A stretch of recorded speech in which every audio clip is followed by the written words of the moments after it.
ओम शांति। आज की मुरली है 19 जनवरी 2023। प्रातः मुरली ओम शांति। बाप दादा मधुबन।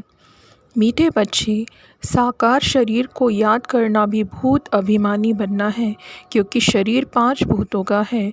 तुम्हें तो देही अभिमानी बन एक विदेही बाप को याद करना है। सबसे सर्वोत्तम कार्य कौन सा है जो बाप ही करते हैं? सारी तमोप्रधान सृष्टि को सतोप्रधान सदा सुखी बना देना, यह है सबसे सर्वोत्तम कार्य जो बाप ही करते हैं। इस ऊंचे कार्य के कारण उनके यादगार भी बहुत ऊंचे ऊंचे बनाए हैं। दूसरा प्रश्न, किन 2 शब्दों में सारे ड्रामा का राज आ जाता है? उत्तर, पूज्य और पुजारी। जब तुम पूज्य हो तब पुरुषोत्तम हो, फिर मध्यम कनिष्ठ बनते, माया पूज्य से पुजारी बना देती है। गीत। महफिल में जल उठी क्षमा। ओम शांति। भगवान बैठ बच्चों को समझाते हैं कि मनुष्य को भगवान नहीं कहा जा सकता। ब्रह्मा विष्णु शंकर का भी चित्र है, उनको भगवान नहीं कह सकते। परमपिता परमात्मा का निवास उनसे भी ऊंच है, उनको ही प्रभु ईश्वर भगवान आदि कहते हैं। मनुष्य जब पुकारते हैं तो उन्हों को कोई भी आकार व साकार मूर्ति दिखाई नहीं पड़ती, इसलिए किस भी मनुष्य आकार को भगवान कह देते हैं। सन्यासियों को भी देखते हैं तो कहते हैं भगवान, परंतु भगवान खुद समझाते हैं कि मनुष्य को भगवान नहीं कहा जा सकता। निराकार भगवान को तो बहुत याद करते हैं जिन्होंने गुरु नहीं किया है। छोटे बच्चे हैं, उनको भी सिखाया जाता है परमात्मा को याद करो, परंतु किस परमात्मा को याद करो यह नहीं बताया जाता। कोई भी चित्र बुद्धि में नहीं रहता। दुख के समय कह देते हैं प्रभु, कोई गुरु व देवता आदि का चित्र उनके सामने नहीं आता है। भले बहुत गुरु किए हों तो भी जब हे भगवान कहते तो कभी उनको गुरु याद नहीं आएगा। अगर गुरु को याद कर और ही भगवान कहें तो वह मनुष्य तो जन्म मरण में आने वाला हो गया। तो यह गोया 5 तत्वों के बने हुए शरीर को याद करते हैं, जिसको 5 भूत कहा जाता है। आत्मा को भूत नहीं कहा जाता, तो वह जैसे भूत पूजा हो गई। बुद्धि योग शरीर तरफ चला गया। अगर किसी मनुष्य को भगवान समझते तो ऐसे नहीं कि उनमें जो आत्मा है उसको याद करते हैं, नहीं, आत्मा तो दोनों में है। याद करने वाले में भी तो जिसको याद करते हैं उनमें भी। परमात्मा को तो सर्वव्यापी कह देते, परंतु परमात्मा को पाप आत्मा नहीं कहा जा सकता। वास्तव में परमात्मा नाम जब निकलता है तो बुद्धि निराकार तरफ चली जाती है। निराकार बाप को निराकार आत्मा याद करती है, उसको देही अभिमानी कहेंगे। साकार शरीर को जो याद करते हैं वह जैसे भूत अभिमानी है। भूत को याद करते हैं क्योंकि अपने को आत्मा समझने बदले 5 भूतों का शरीर समझते हैं। नाम भी शरीर पर पड़ता है। अपनों को भी 5 तत्वों का भूत समझते हैं और उनको भी शरीर से याद करते हैं। देही अभिमानी तो है नहीं। अपने को निराकार आत्मा समझे तो निराकार परमात्मा को याद करें। सभी आत्माओं का संबंध पहले परमात्मा से है। आत्मा दुख में परमात्मा को ही याद करती है, उनके साथ संबंध है।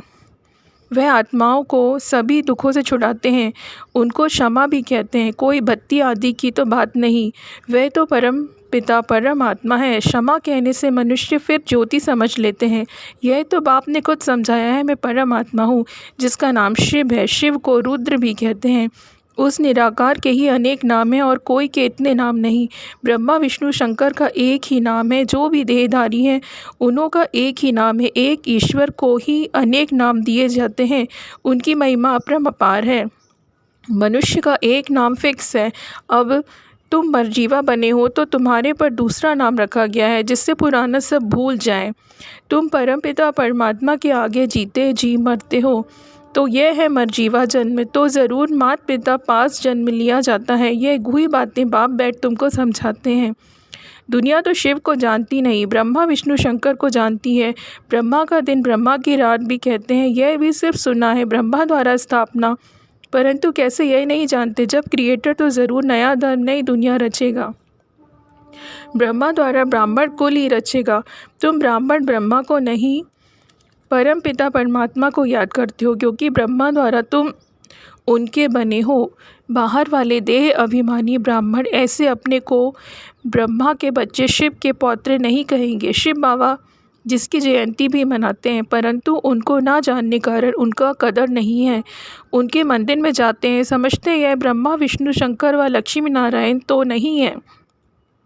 वह ज़रूर निराकार परमात्मा है और सभी एक्टर्स का अपना अपना पार्ट है। पुनर्जन्म लेते हैं तो भी अपना नाम धरते हैं। यह परमपिता परमात्मा एक ही है जिसका नाम रूप नहीं है, परंतु मूढ़ गति मनुष्य समझते नहीं है।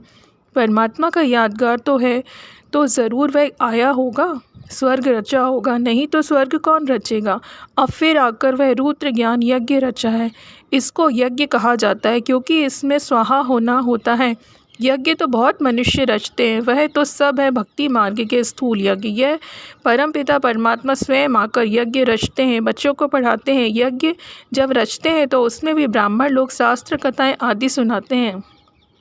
यह बाप तो नॉलेजफुल है, कहते हैं यह गीता भगवत आदि शास्त्र सभी भक्ति मार्ग के हैं। यह मटेरियल यज्ञ भी भक्ति मार्ग के हैं। यह है ही भक्ति मार्ग का समय। जब कलयुग का अंत आए तब भक्ति का भी अंत आए, तभी भगवान आकर मिले, क्योंकि वही भक्ति का फल देने वाला है।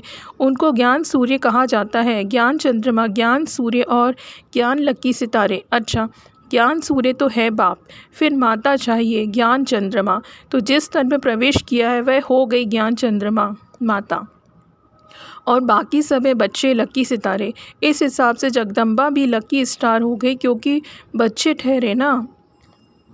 स्टार्स में कोई सब में तीखा भी होता है, वैसे यहाँ भी नंबर 1 है। वह है स्थूल आकाश के सूर्य, चांद और सितारे, और यह है ज्ञान की बात। जैसे वह पानी की नदियाँ और यह है ज्ञान की नदियाँ, तो ज्ञान सागर से निकली हैं। अब शिव जयंती मनाते हैं, ज़रूर वह सारी सृष्टि का बाप आते हैं। आकर ज़रूर स्वर्ग रचते होंगे। बाप आते ही हैं आदि सनातन देवी देवता धर्म की स्थापना करने, जो प्रायः लोप हो गया है। गवर्नमेंट भी कोई धर्म को नहीं मानती है, कहते हैं हमारा कोई धर्म नहीं। यह ठीक कहते हैं। बाप भी कहते हैं भारत का आदि सनातन देवी देवता धर्म प्रायः लोप है। धर्म में ताकत रहती है। भारतवासी अपने देवी देवता में थे तो बहुत सुखी थे।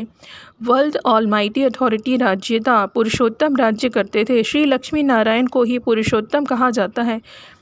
नंबरवार ऊंच नीच तो होते हैं। पुरुषोत्तम पुरुष, उत्तम पुरुष, मध्यम, कनिष्ठ पुरुष तो होते ही हैं। पहले पहले सभी से सर्वोत्तम पुरुष जो बनते हैं वही फिर मध्यम कनिष्ठ बनते हैं। तो लक्ष्मी नारायण है पुरुषोत्तम, सभी पुरुषों में उत्तम। फिर नीचे उतरते हैं तो देवता से क्षत्रिय, क्षत्रिय से फिर वैश्य, शूद्र, कनिष्ठ बनते हैं। सीताराम को भी पुरुषोत्तम नहीं कहेंगे, सभी राजाओं के राजा।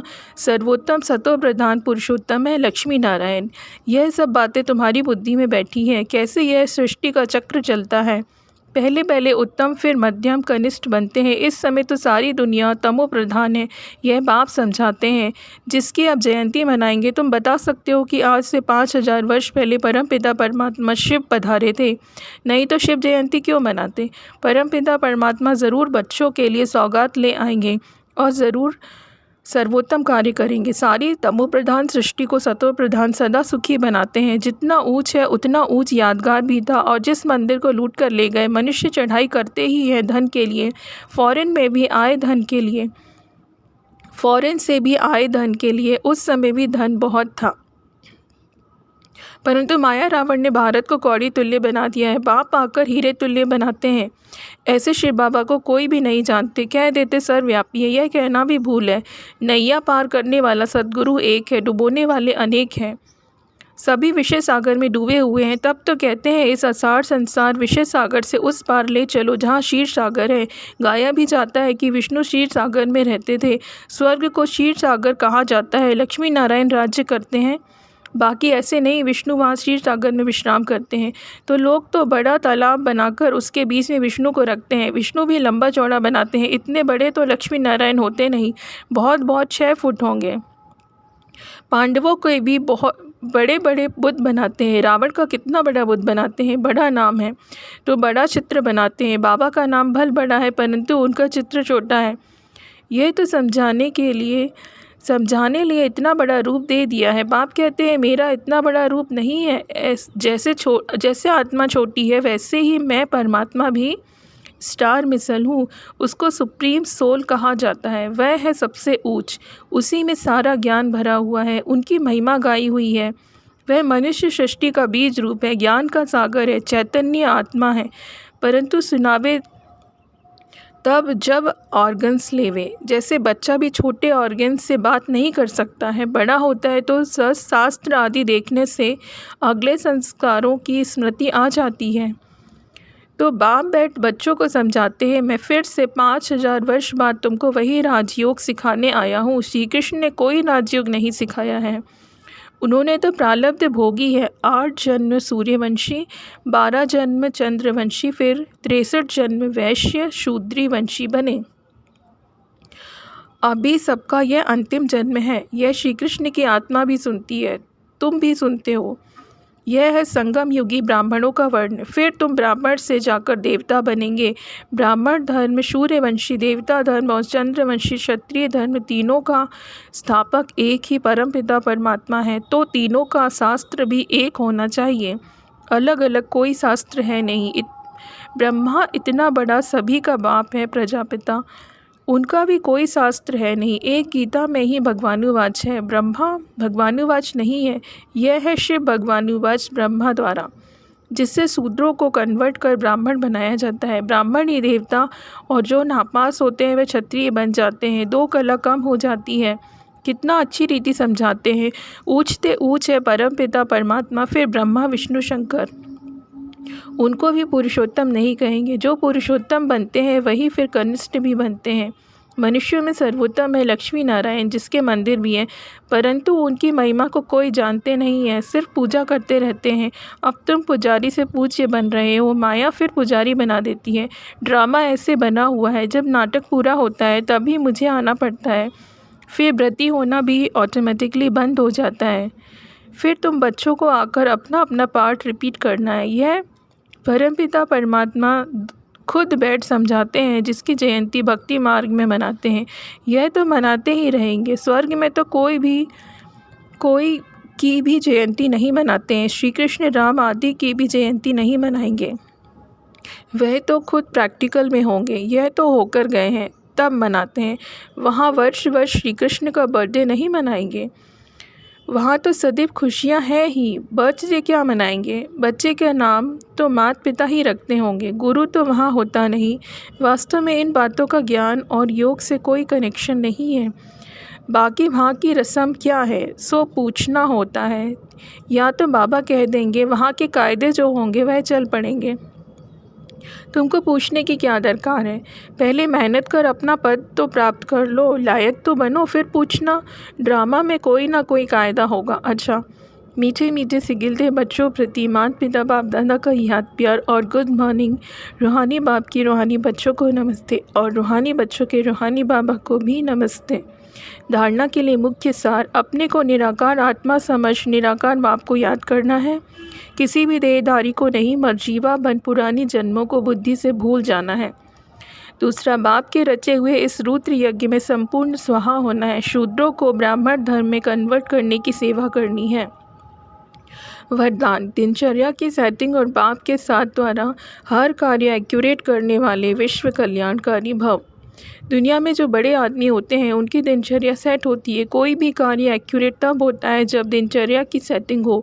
सेटिंग से समय एनर्जी सब बच जाते हैं। एक व्यक्ति 10 कार्य कर सकता है, तो आप विश्व कल्याणकारी जिम्मेवार आत्माएं हर कार्य में सफलता प्राप्त करने के लिए दिनचर्या को सेट करो और बाप के साथ सदा कंबाइंड होकर रहो। 1000 भुजाओं वाला बाप आपके साथ है, तो एक कार्य के बजाय 1000 कार्य एक्यूरेट कर सकते हो। स्लोगन, सर्व आत्माओं प्रति शुद्ध संकल्प करना ही वरदानी मूर्त बनना है। ओम शांति।